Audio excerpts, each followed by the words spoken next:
Buenos días a todos y a todas.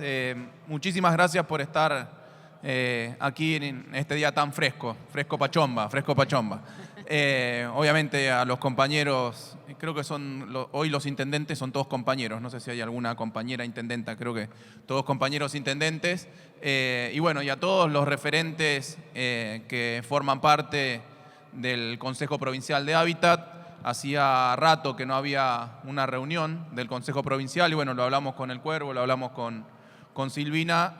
Creíamos que ameritaba en general tener una reunión del Consejo Provincial de Hábitat porque los temas de hábitat y de ordenamiento urbano y territorial siguen siendo un tema de absoluta relevancia para nuestra provincia y para sus 135 municipios, pero además de eso es una reunión en la que estamos lanzando un instrumento, una discusión, un debate para llegar a un nuevo instrumento que va a reemplazar a instrumentos existentes, como es eventualmente, ¿no? Si esto sucede. Nosotros estamos planteando la discusión, estamos planteando el debate, una nueva ley de ordenamiento urbano y territorial y de acceso justo al hábitat. Después yo tengo una pequeña presentación, quiero repasar algunas cuestiones en particular que han pasado en estos últimos, bastantes años en la provincia, pero primero quería hacer algunas reflexiones más de largo plazo de lo que estamos haciendo cuando lanzamos este debate, cuando lanzamos esta discusión sobre una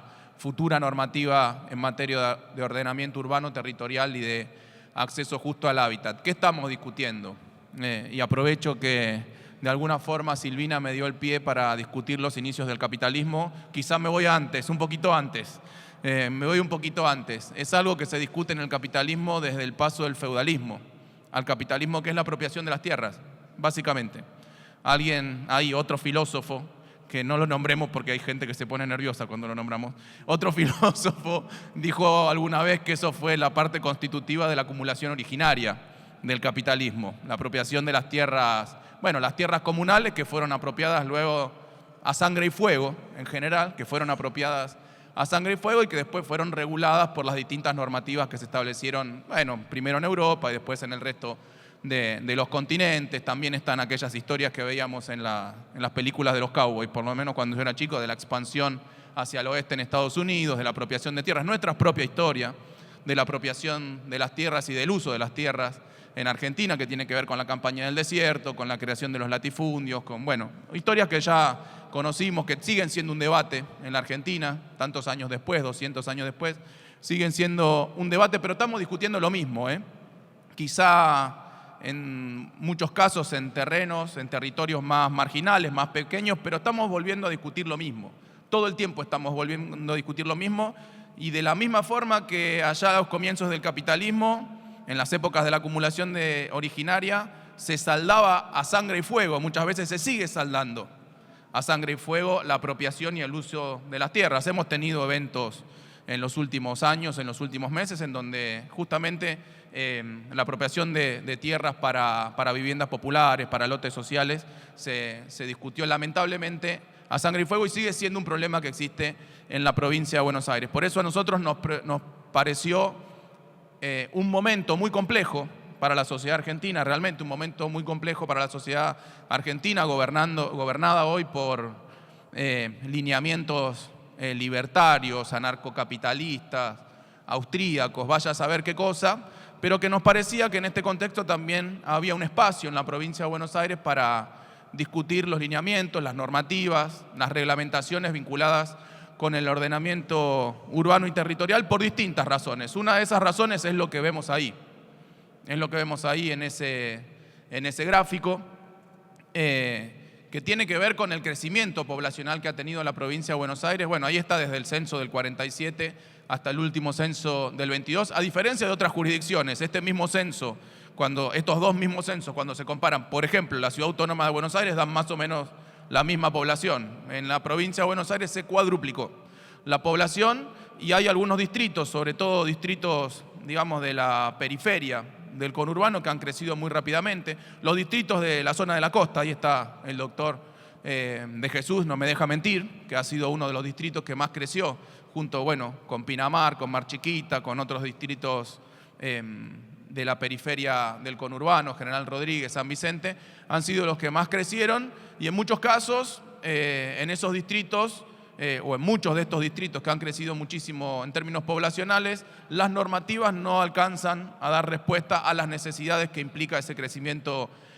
poblacional por distintas razones. Pero quizá la principal razón es que es una normativa, la vigente, ¿no? Lo digo, el decreto ley 8912 de la dictadura militar, que fue creada, que fue establecida con objetivos distintos a los que nosotros en democracia queremos tener una nueva ley de ordenamiento urbano y territorial, que fue emparchada con distintas otras normativas, otras 15 normativas que, bueno, incluyen temas ambientales, que incluyen temas de urbanizaciones cerradas, que no estaban contempladas obviamente cuando se lanzó el decreto ley 8912, con una muy buena ley de acceso justo al hábitat del año 2012, que vino a complementar un vacío que existía en la ley de ordenamiento urbano y territorial, pero que en virtud de la forma en que se ha expandido la población en la provincia de Buenos Aires, ahí tengo otro mapita, los puntitos rojos son como han proliferado entre 2006 y 2016 los barrios cerrados. No sé si se ven, sí, se ven ahí. Los puntitos rojos son los nuevos barrios cerrados que se han creado entre 2006 y 2016, y los puntitos azules son los nuevos barrios populares que han tenido lugar en la comparación entre estos 2 años. Se han incorporado, como dice ahí, 18.200 hectáreas de suelo urbano residencial, pero la mayor parte de ese territorio urbano residencial que se ha sumado en la provincia de Buenos Aires tiene que ver con urbanizaciones cerradas, ¿sí? Que son para las clases más acomodadas y para aquellas clases medias que, como no encuentran loteos, terrenos en las zonas urbanas, tienen que irse a las zonas más periféricas, a barrios cerrados. También crecieron muchísimo los barrios populares, 30% de ese suelo urbano residencial se transformó en barrios populares con muchísimos problemas, como sabemos todos los que trabajamos de una forma o de otra, Silvina, Cuervo, tienen los barrios populares, informalidad, problemas de regulación dominial, falta de servicios, falta de transitabilidad e ingreso en las calles, etcétera, y solamente un 15% de ese suelo urbano es la ciudad más tradicional, la que conocimos, yo lo digo siempre, el barrio de cuando yo era chico, los barrios de clase media, de clase trabajadora, pero con los servicios apropiados, con la apertura de calles, con los clubes, con las escuelas, con los jardines, con la salita, etcétera, etcétera, etcétera. El resto, el 5% restante, es tierra para otros usos, espacios comunitarios, etcétera, etcétera. Esto es lo que está definiendo el libre albedrío de mercado, por un lado, y una normativa que hoy quedó desfasada y que no explica, que no atiende a las nuevas realidades que tiene la provincia de Buenos Aires. Repito, además, cuando uno lo ve, lo hago en este caso ahora como economista o como persona que trabajó mucho tiempo en temas económicos desde el punto de vista de la eficiencia económica, de la racionalidad económica, ese 50% de territorio adicional de urbanizaciones, de suelo urbano residencial, congrega una parte menor de la población. Es decir, la mayoría del suelo urbano residencial concentra una parte menor de la población y la minoría se destina como terreno para que mucha gente viva lamentablemente en condiciones a veces de poca dignidad, de mucho hacinamiento, etcétera, etcétera. Esto es algo que hay que atender, que no es que nos dicen que va a pasar, está pasando todo el tiempo y nosotros por lo menos lo tenemos que discutir, lo tenemos que debatir, lo tenemos que problematizar para ver cómo le damos una respuesta a estas cuestiones. Lo que nosotros venimos a plantear justamente es que acá hay un esquema que, bueno, todo el mundo lo conoce porque es lo que está pasando en muchas zonas, sobre todo del conurbano bonaerense, pero también de otras ciudades grandes del interior de la provincia de Buenos Aires, lo que algunos de manera medio despectiva o no, lo llaman el modelo country villa. Hoy el crecimiento de muchas zonas urbanas son countries, con barrios populares en las zonas aledañas y inclusive con una distribución del trabajo, de la vida social, en donde las personas que viven en los barrios populares trabajan en los servicios informales, muchas veces en condiciones en negro, en condiciones totalmente informales, directamente en los quehaceres domésticos de las viviendas de los countries, de las familias más acomodadas. Me parece que es una discusión que nos tenemos que dar y tratar de pensar normativamente. Y no quiero pecar ni de soberbio ni de ingenuo. Cuando digo normativamente, sabiendo que una normativa, que una ley no soluciona el problema. Lo dijo el Cuervo hace un ratito y no puedo estar más de acuerdo.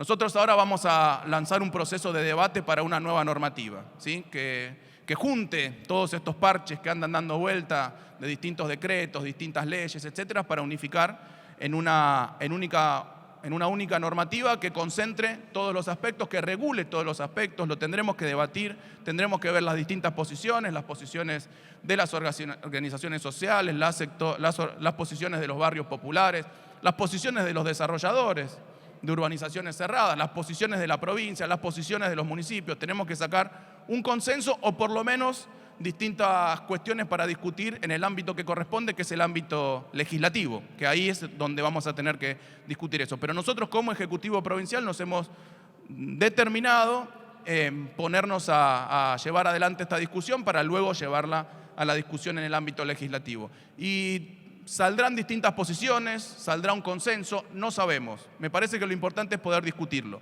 Nosotros el procedimiento que estamos planteando es discutirlos en las universidades, ¿sí? En las universidades de toda la provincia. La idea es recorrer las 8 secciones políticas, las 8 secciones electorales que tiene nuestra provincia de Buenos Aires. En cada sección electoral hacer una jornada en una universidad nacional o una universidad provincial en algunos casos, convocar a todos los actores vinculados con el hábitat, con el ordenamiento urbano y territorial, y que de ahí eventualmente salga un proyecto o un anteproyecto de ley para ser discutido el año próximo en la legislatura. Me parece que es una tarea pendiente de la democracia, porque la normativa primaria, la normativa principal, es una normativa de la dictadura que, lo digo de nuevo, estuvo creada, estuvo determinada con otros objetivos distintos a los que nosotros tenemos, y por eso, como mínimo por eso, ya merece la pena, ya vale la pena discutirla y complementarla, ayornarla, ponerla en valor a la nueva realidad. Pero quiero volver a lo anterior. Y ni pecar de soberbio, ni pecar de ingenuo.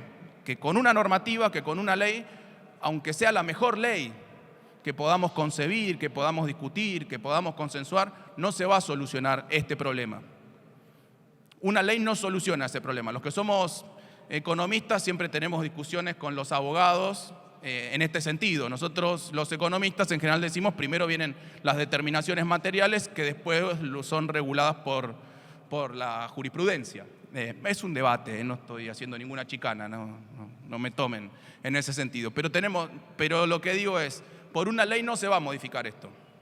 Esto es respuesta, esto es consecuencia, esto es resultado de un modelo económico, ¿sí? Y esto empezó a pasar con las políticas neoliberales.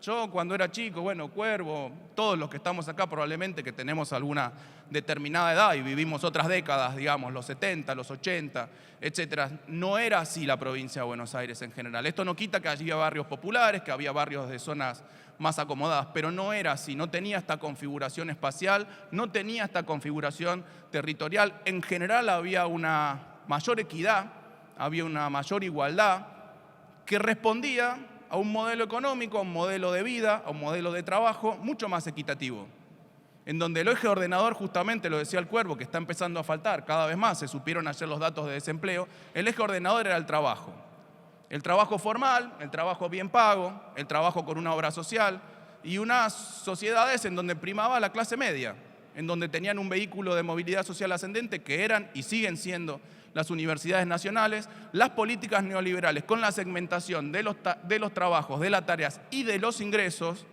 han dado como resultado este tipo de configuración territorial. Una configuración en donde hay muy pocos que tienen mucho y por lo tanto pueden vivir en barrios cerrados de lujo. No digo que todos los barrios cerrados sean de lujo, pero hay muchos que sí son barrios cerrados de lujo, y hay muchos que tienen muy poco, que no les queda otra que vivir en la informalidad de los barrios populares, sin servicios, en condiciones de poca dignidad. Nosotros como peronistas, por lo menos nosotros, creo que acá muchos de los compañeros que conozco acá son peronistas o son del campo popular o tienen un sesgo, un privilegio o un pensamiento mucho más tendiente a una vida más igualitaria, una vida más equitativa de las sociedades. Nosotros con ese núcleo de pensamiento no nos podemos permitir quedarnos callados, quedarnos quietos y que esto siga sucediendo. Hay que regularlo. Esto no implica molestar a nadie, jorobar a nadie, sino discutirlo como corresponde, abiertamente, democráticamente, tratando de que con las regulaciones y con el cambio en el modelo económico, que creo que es lo relevante y lo fundamental, con ese cambio en el modelo económico, pero además con estas normativas, lograr ciudades más abiertas, ciudades más compactas, ciudades más integradas. Ese es el objetivo, lograr espacios urbanos con mejores condiciones y más integrados y más abiertos. Por eso, esto no es solo un llamado a debatir una normativa, también lo es, que vamos a recorrer por todas las provincias, vamos a arrancar, estaba previsto, hago el parroquial antes de cerrar, estaba previsto arrancar dentro de 2 días en la Universidad de Quilmes por cuestiones de espacio y agenda, lo vamos a hacer la semana que viene, el jueves de la semana que viene, después lo vamos a comunicar por las redes, por los flyers, por los mails, etc. Así que arrancamos en Quilmes y después seguimos por toda la provincia. Pero decía, no solamente es un llamado a debatir una normativa, una ley, un decreto, etc. Es un llamado a la acción política. Nosotros no podemos permitir que nuestro conurbano bonaerense, que nuestros pueblos, que nuestras ciudades sigan creciendo de esta manera caótica e inequitativa. Es un llamado a la acción política para tener una sociedad más justa, más equitativa y con mejores oportunidades para todos. Esto es simplemente un instrumento para eso. Para lo otro estamos haciendo muchísimas más cosas en términos políticos y en términos de gestión de la provincia de Buenos Aires. Pero bueno, yo les quería agradecer la presencia, yo les quería agradecer la atención y yo ya de antemano les agradezco el compromiso para discutir todos estos temas en el ámbito que corresponde, que son las universidades de la provincia de Buenos Aires. Muchas gracias.